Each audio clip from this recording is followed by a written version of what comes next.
Don't let a DUI charge ruin your life. Get a professional and confidential evaluation from our experienced team at True Heights Treatment. Our evaluations are accepted by the majority of courts in the state of Illinois and provide a comprehensive assessment of your substance use patterns and potential treatment needs. Get the help you need today and start your path to a brighter future. Contact us now to schedule your evaluation at 708-248-7039 or at thtdui.com.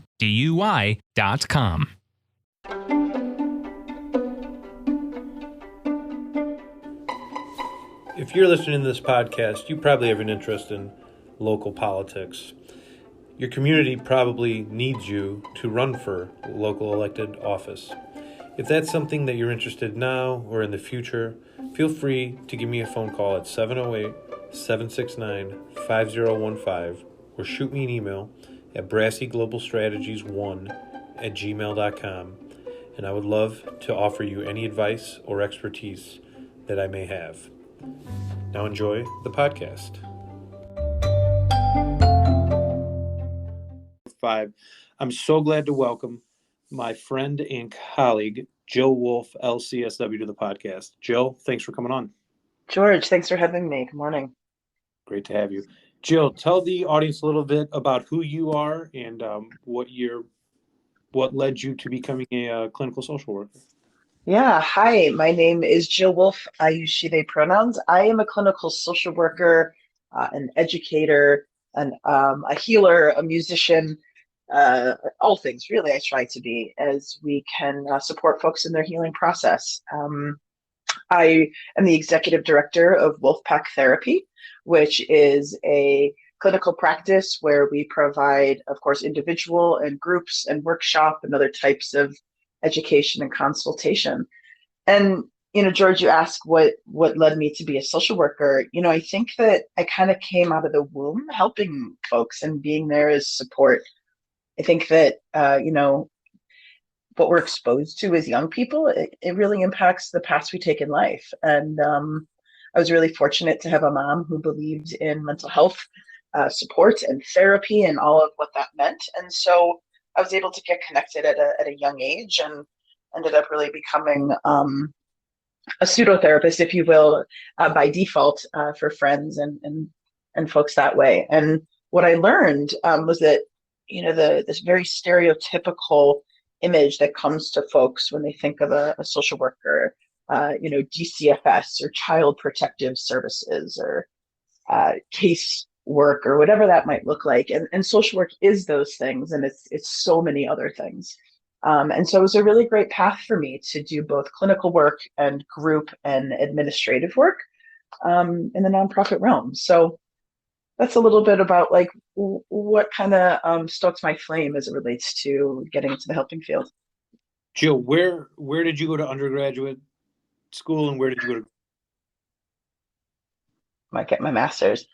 I got my undergraduate at the University of Iowa in Iowa City, where I was actually a studio art major.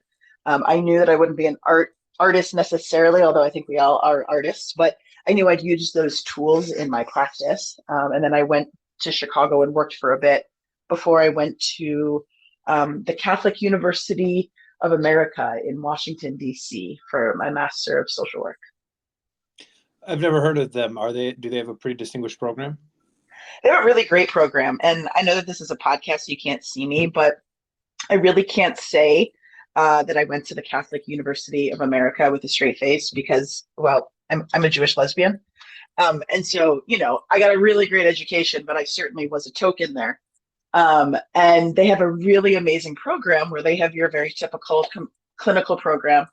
They have your macro program doing policy and community organizing and such, but they also had this combined practice where it was, a combination of that clinical and macro work. And I knew early on, luckily, that to be a good clinician would be really vital in being a good administrator. And to be a good administrator, to be a good clinician, rather, I knew being a good administrator would be really helpful and sort of a symbiotic relationship there. So got a really great education, really enjoyed my time in DC and then came back home to Chicago. Jill, what's it like being a Jewish lesbian woman living there and being a student at Catholic University? Um, I had a great experience. I think the only thing that was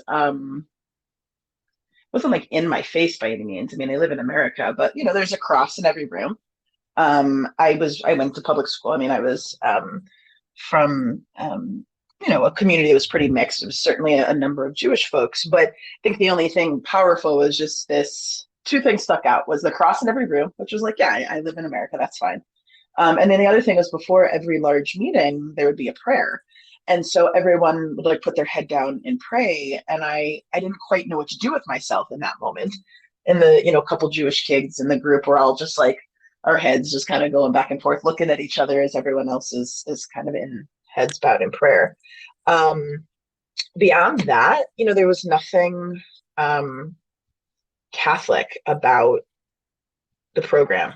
In fact, I think that the tenets of religious-based institutions oftentimes relates to the values of, I don't want to say American values by any means, but values of altruism and family and all those things, the quote good parts that I'd say were definitely infused in the program. So that really spoke to me as a social justice oriented Jewish lesbian. Talk a little bit about some of the mental health challenges that you see in your practice of people who are from the LGBTQIA community. What type of are they dealing with? Yeah, I don't think that the issues really today are much different depending on, whether it's from a heterosexual couple or, homosexual couple or other types of, couples that might come in. I think that their presentation the same. I think what's different is the things around law and public policy and things that are like happening in Texas, laws around trans kids and talking about child abuse and things like this. It hits the core and home in a way that it maybe doesn't to folks who aren't quote part of the community. And to really understand that true impact, I think it's part of the gift of being a minority of any group. And so, some of the LGBTQ folks I work with, and it really just depends on who they are. Are they in the process of trying to get gender affirming surgeries and navigating a medical system that's just not trauma informed, let alone trauma responsive, let alone just kind to anyone who's different, right? So sometimes we navigate a lot of self-esteem, self-advocacy, agency around asking for what they need with folks who walk in a room thinking that they have more power. And in some ways do. I think for other folks who are managing like relationships or divorce, now there's a lot of, just because marriage is legal, it's a lot of the same issues you'd see in heterosexual couples when we talk about divorce and such. Yeah, I think that we talk a lot about substance use and what substance use management looks like, and I find that my folks who are part of the LGBTQ community are almost more willing to talk about those types of things versus my more heterosexual identified clients. Not that my hetero clients won't talk about it, but there's just sort of this different, for lack of a better word, like facade up around drugs and how we talk about drugs in America. So I hope that answers your question, George. Sure. And with the drug question, it seems like we're liberalizing slowly on that, as far as looking at it as a public health problem than an individual moral failing or a criminal justice problem. That's what I see in my practice.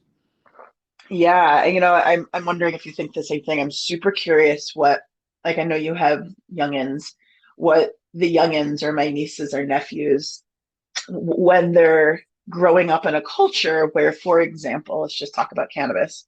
The cannabis isn't, criminalized. What's that ripple effect on their understanding of how to engage with this type of substance? Versus you and I being raised in something where it was illegal, it was black and white, like, don't do that, just say no. And I think that just say no narrative still there. But I'm super curious if we could, if we had that magic wand of pressing fast forward 20 years.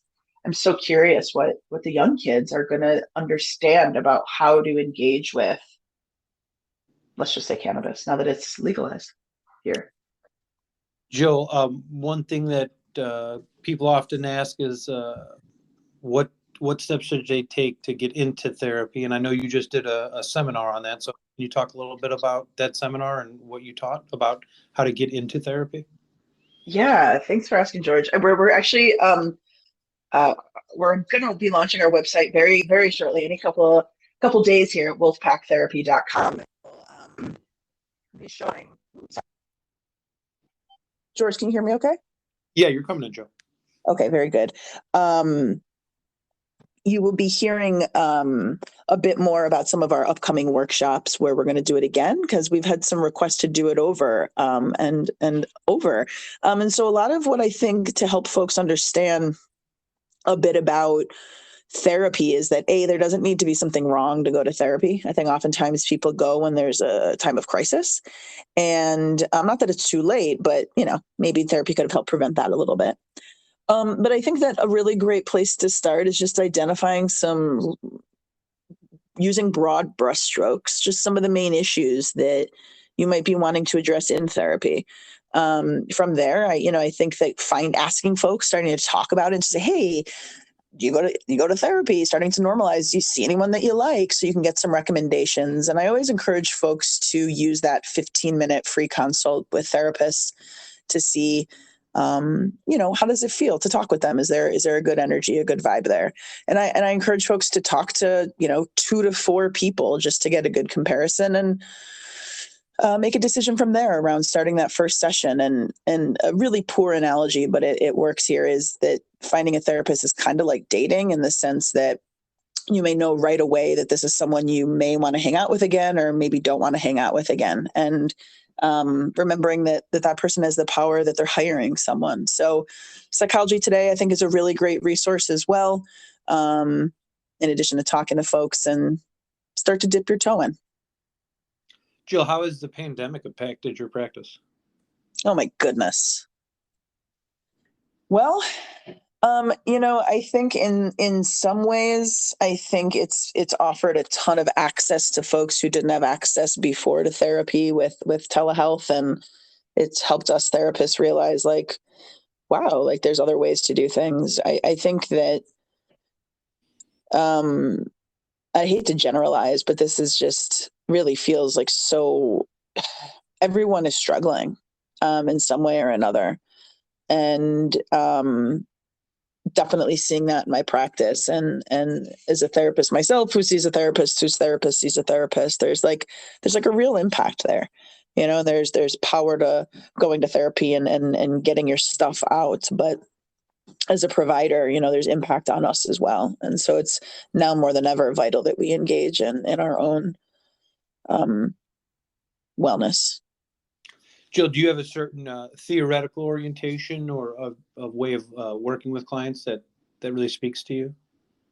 Yeah, I don't choose. We were always told never to say eclectic approach, and never say you just sort of use different approaches. But what's true is that that's what therapists do. And generally speaking, we try to meet the needs of those who are in front of us. And so it's hard for me to say that I am going to use ABC theory with you and intervention.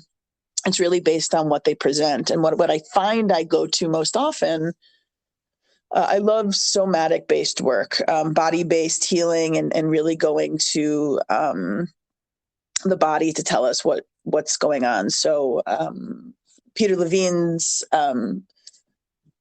somatic experiencing type of work, which is very trauma responsive and trauma informed.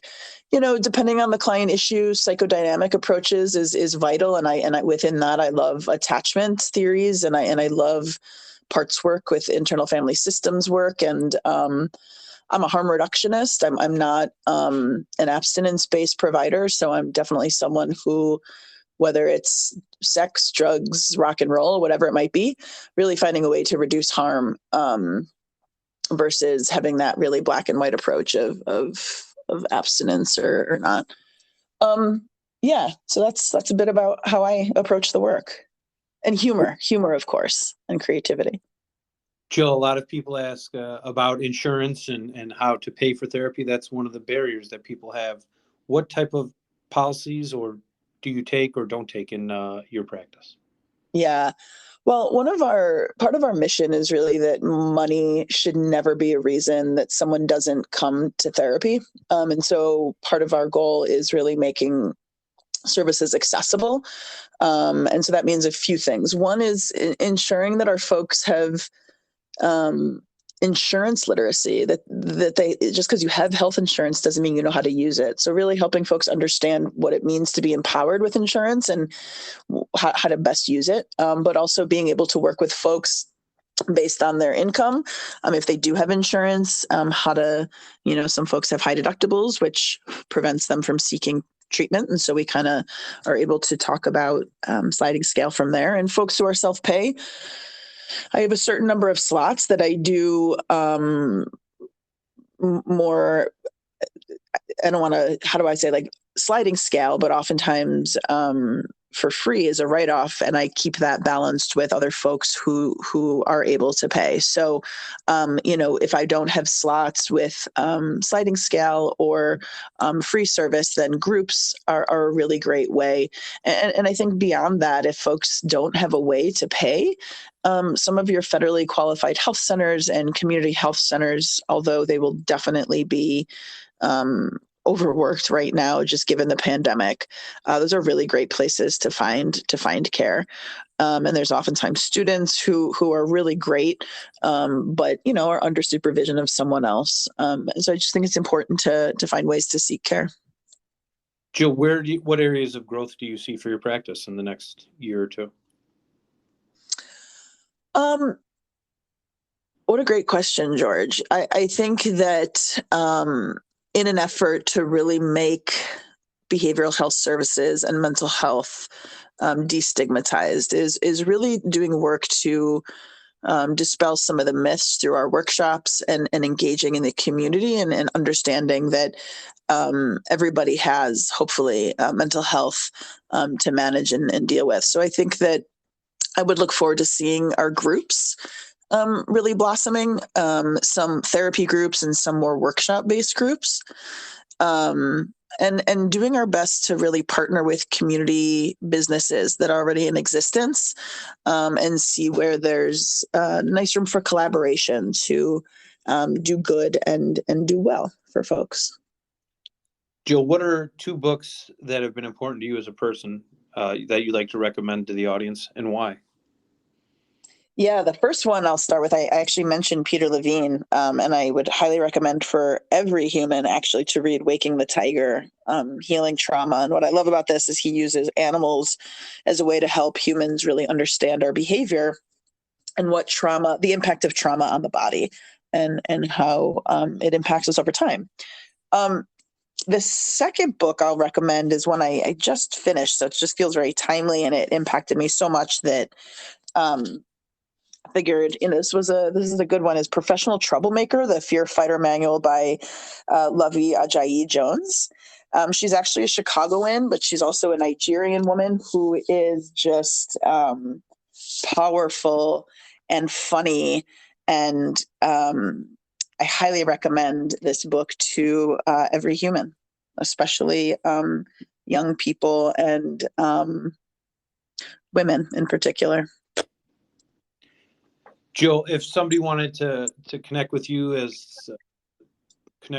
learn more about you and maybe take you on as a therapist, how would they get a hold of you and find you on the internet? Yeah, well, you can find me in a couple places.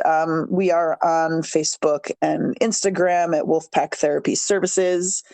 You can always email us or contact us through our website, and our website is wolfpacktherapy.com.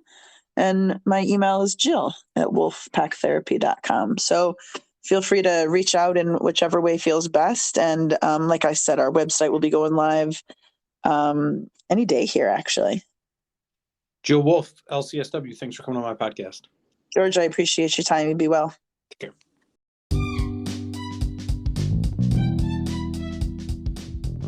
Help George stay on the Chicago Heights City Council. Go and donate today at tinyurl.com/AldermanGeorge 2023. Begin to transform your life and work towards inner peace with expert psychotherapy. At True Heights Treatment, our experienced therapists provide personalized, compassionate care to help you overcome life's challenges and reach your goals. Whether you're struggling with depression, anxiety, relationship issues, or other mental health concerns, our team is here to support you. With a warm and welcoming in-person and virtual office atmosphere and a commitment to person-centered and evidence-based treatments, we are dedicated to helping you address your life's challenges. Contact us now to schedule your first session at 708-248-7039 or online at trueheightstx.com. Book your appointment today and start your journey towards a happier, healthier life.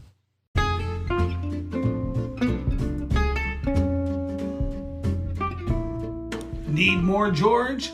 Like his pages on Facebook. Friends of George Brassey PAC, Fifth Ward Business Alliance, Chicago Heights Bicycle and Pedestrian Resource Center, and the George Brassey Podcast.